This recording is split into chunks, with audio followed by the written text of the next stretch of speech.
fans, it's Carly and I'm back again with another review. So we are continuing on with the second series of X-Men Age of Apocalypse action figures from Marvel Legends, and I am going to continue to go by the voting that has already come in on my previous poll to choose the next figure, and that was a pretty close tie, or a pretty close run with Rogue, but the winner was Magneto. So we're going to be taking a look at Eric Lehnsherr today. I really, we're not going to look at the next issue of Age of Apocalypse because we really get the best look at Eric in the first issue. So I'll sort of revisit that a little bit. Although he does have a little bit of a moment in the second issue. It's really just him holding his son and sort of reflecting on what has to happen in order for Bishop's predictions to come true. If he believes everything that Bishop says and to rebuild the world the way that he told Charles he was going to, his son and a lot of other mutants are probably going to have to be sacrificed.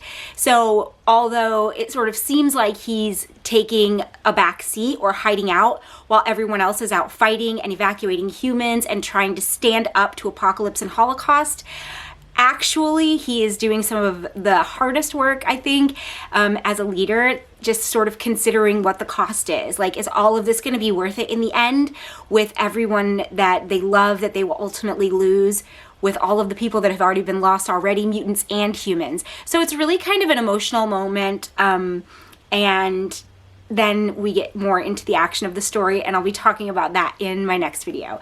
But here is probably the best look we get at Magneto on the cover of the very first issue of After Xavier.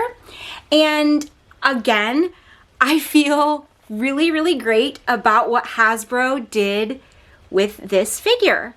I think that he looks absolutely stunning. I think he looks exactly like the character in the comic, and there's a lot to talk about with this one, so I'm really going to try to dive right into it, but I will try to give you a bit of a side-by-side just so you can see how accurate he is to the comic book. Again, I'm so impressed with that, and I'm going to come back to that point a little bit. Here's the alternate head, so you can see the head that coincides with this image. It's really, really beautiful because, again, if you all remember the first wave of these figures, I was underwhelmed. There were not a lot of figures in that wave that I liked. I felt some really strange choices were made. While I ended up liking the Sugar Man back ultimately, I was disappointed in the whole wave. And if you watch those videos, I can add cards to some of those here.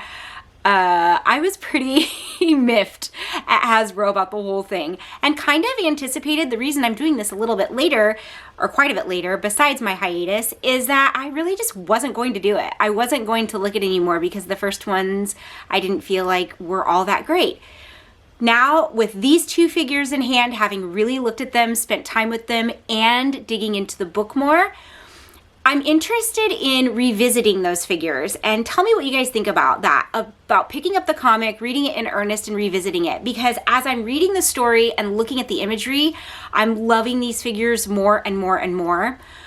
Although at this point, I will still say that I think based on these two figures alone, this wave is just better overall. It's like put together better. I feel like the paintwork is better. The assemblage and the sculpting so far seem to be better. Let me know what you guys think about that in the comments. But we will get back to the comic book in the next video. Now let's go ahead and take a look at our Magneto. So the number one thing that I really love about this figure, besides that, again, the sculpt, the paintwork is really beautiful. I do have a little bit of a flaw right here, which, you know, you never like to see, but does happen. And while I'm not very good at customs, I think I can probably touch that up a little bit, so I'm not too bummed about it. I think the coloring is beautiful. It perfectly matches the comic. But what's great about this figure is that the accessories that it comes with are minimal, but so functional. You can do so many things with this guy. So we've got, what I've got on him here is his helmet, action sort of head. He's got his cloak, which has his mutant collar on it. And then he's got these like magnetic blast accessories that are on his hands. So I'm going to remove those and show you guys the alternate head a little bit closer. We will also, when we remove that head, we can just slip this cloak off or cape off. And he also comes with fist hands. So we'll take a look at one of the fist hands too. But the reason I'm doing this is to sort of illustrate that there is, for the limited amount of accessories that they provided, a plethora, like an absolute ton of combinations that you can do. You can add one of the, blast accessories. You can use an unhelmeted head. You could add the cloak with the unhelmeted head, or the other way around. 2 fist hands, 2 open hands, 1 of each. The combinations are really sort of endless with these accessories, and for this particular character, I feel like the differences in his look, depending on how you're using the accessories, is pretty vast. So I like that you can create so many different types of looks. And there's so many options available with the limited accessories that they provided. We've talked about in my live streams and in other reviews how with the supply chain and the cost of materials and goods and just the way things are in the sort of retail climate right now, it's not as easy for us to get as much as we would like to get or that we used to get with action figures. So I think that these very small, simple accessories with this is kind of a nice compromise. An extra head, a couple hands, a blast accessory, a cape, kind of some of the things that we got before. You might get a weapon or a little extra something, but these very simple accessories make a whole difference in the way that you can use this figure for photography or just to play with him and enjoy.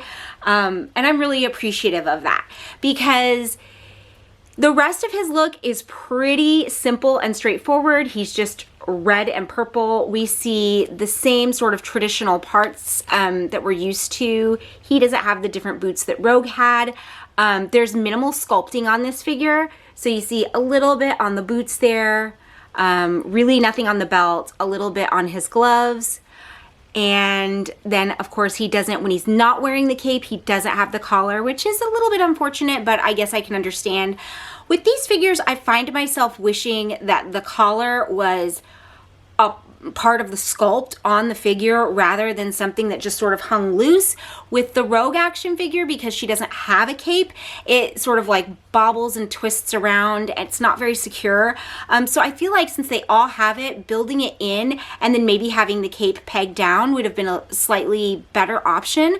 Although they did use sort of a mid-size upper body, and I think that those peg down capes are really not as easy on these smaller ones, so it could just be a logistical thing.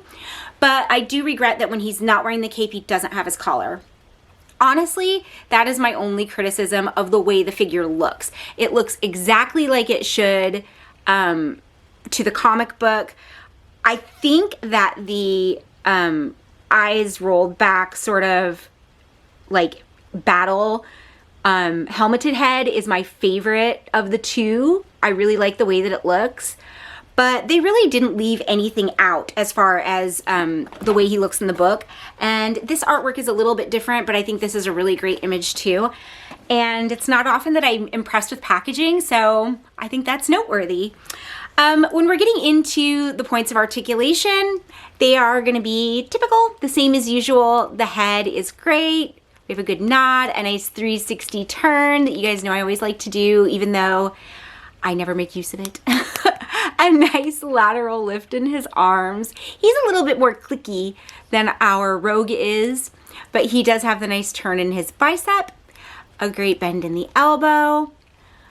With his bicep being a little bit more prominent, we're not getting quite as much of a bend here, but it still works out. I don't feel like I'm disappointed or surprised by that at all.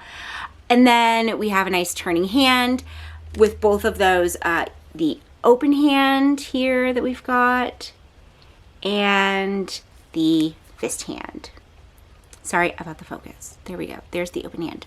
Okay, so he has a really nice ab crunch that is nice to see after doing a female figure. So I really enjoy that. I really appreciate that. Really good forward and a reasonable back. A back bend that makes sense. You know, sometimes we've had a few that bend all the way back like this.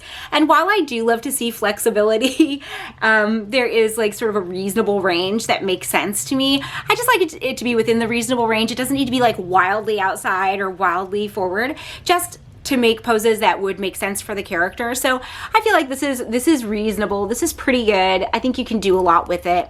And then he obviously has the turn in his waist, which is under this belt piece. So that gets a little bit funky in the shape here when you're turning it up against the belt, but nothing too crazy. And the belt really holds its position really well no matter what you're doing. So I'm happy with that piece as well. The lateral lifts have been less on these lately, so you really do have to like manipulate and move the hips around to get the poses that you want, but you're able to do it.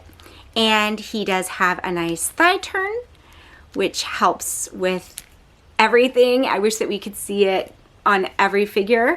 We've got a nice bend in the knee. The size of his calves isn't what's impeding this. It seems like it is. It's not.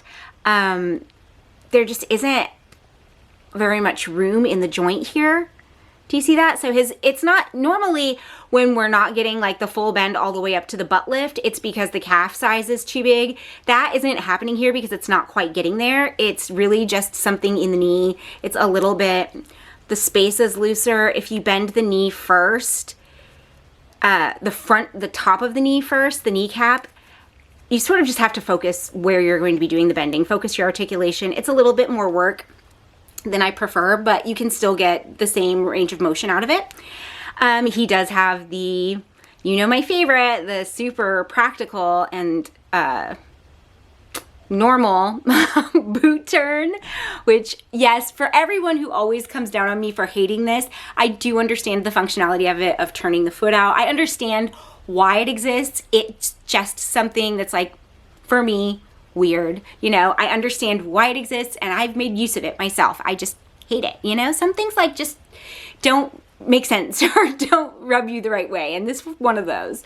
But yes, it does have the turn in the boot and then the excellent ankle articulation, which gives me, I feel like whenever I think of Eric, I think of him like this, just sort of like hovering in the air, looking awesome. So that's the pose that I want for him, and he's totally able to do that. So yeah, I'm really, really happy again with this figure. I don't have anything negative to say about it. I feel like this is really impressive, the way that they committed to the way these characters look, the sculpt, the color, everything. They've just nailed it 100%. And here is that image again of the first issue of the comic for you to look at and see that this is exactly what Eric is meant to look like. The only other image we really get of him in the second one is, you know, sort of from behind, but you can see this is what he looks like. So thumbs up to Marvel, or thumbs up to Hasbro for getting this right. I feel like they've gotten both of these right. This is the couple. And it would be fun to have a little baby Charles accessory. I think I have a baby somewhere, but I think that they look absolutely fantastic together. And it will be really fun to take some of the panels of this book and try to recreate them. I've never done articulated comic book art before, but this is inspiring me. So I think that's a lot, that says a lot for what the way these books are written, the way that I'm reading them now. Maybe it's striking me a different way, but alongside the figures, experiencing it all together, I feel really inspired and excited again about sort of expressing these stories. So that's what I'm gonna try to do. We're gonna keep looking at these figures. The one that I really want to do for tomorrow is en route. If it doesn't arrive, then we're gonna go ahead and take a look at Shadowcat. If the one that I wanna look at does arrive, we will be looking at it. I want it to kind of be a surprise, but it coincides with what's happening in the book. So if you know, you know. Thank you guys so much for watching my videos. It feels really great to be back. I'm just diving in and I'm gonna keep going with doing these. This is gonna be a really fun 8 days, and I know that I'm a little bit rusty, but I'm gonna keep going and we'll get back to where we were before. And I'm just really grateful for you guys being here, all of your feedback, all of your comments, and your friendship. Thank you guys so much for watching, and I will be back tomorrow with another one. Bye, friends.